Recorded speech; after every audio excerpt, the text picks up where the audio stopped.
I was born in Havana, Cuba in 1985. I was highly influenced by the music of the Afro-Cubans. You walk down the streets of Havana and you would see Afro-Cubans drumming, and I always thought that was amazing. I was so taken by it. I would hear the sound of drums and I would tell my mom, "Mom, you need to take me. I need to listen to this. I need to go to where the party is." And my mom would take me, but there were times where she was busy around the house, and I was kind of a sheltered little kid. I was afraid to go out on my own. But when I hear the sound of those drums, I would tell my mom, "I'm going, bye," and I would just sprint and go towards the drums. I was just fascinated by it. I couldn't get enough of it.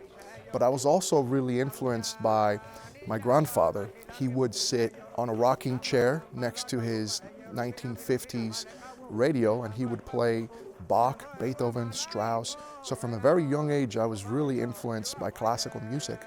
So I developed this passion for both Afro-Cuban music and classical music, and to this day, that's what I do. I perform Afro-Cuban music and I perform classical music, and I love it. It's my passion. I can't imagine living without those two types of music. So what I've done in my ballet is I've integrated both of them. This ballet that I have written is a very deep and personal story about my great-great-great-grandmother, who was a slave in Cuba, and she was repeatedly raped by her Spanish captors, gave birth to many children, and I've always been heartbroken by this story. I just think about it. Sometimes it almost brings me to tears to think about this stuff. And I just wish I could hug her and say, I'm sorry this happened, but I can't because we're separated by 150 years.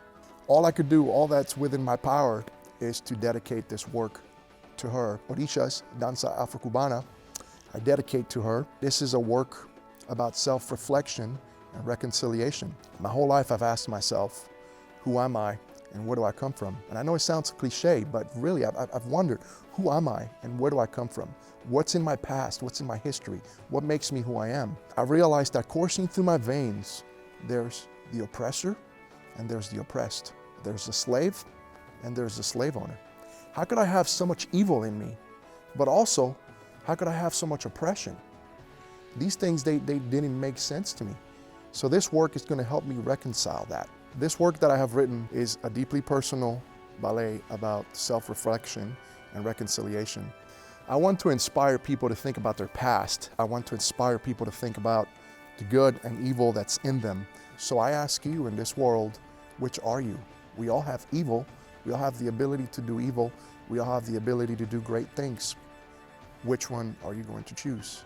Everyone has a story, and this is my story. One of war, rape, oppression, and slavery. So I ask you, what's your story?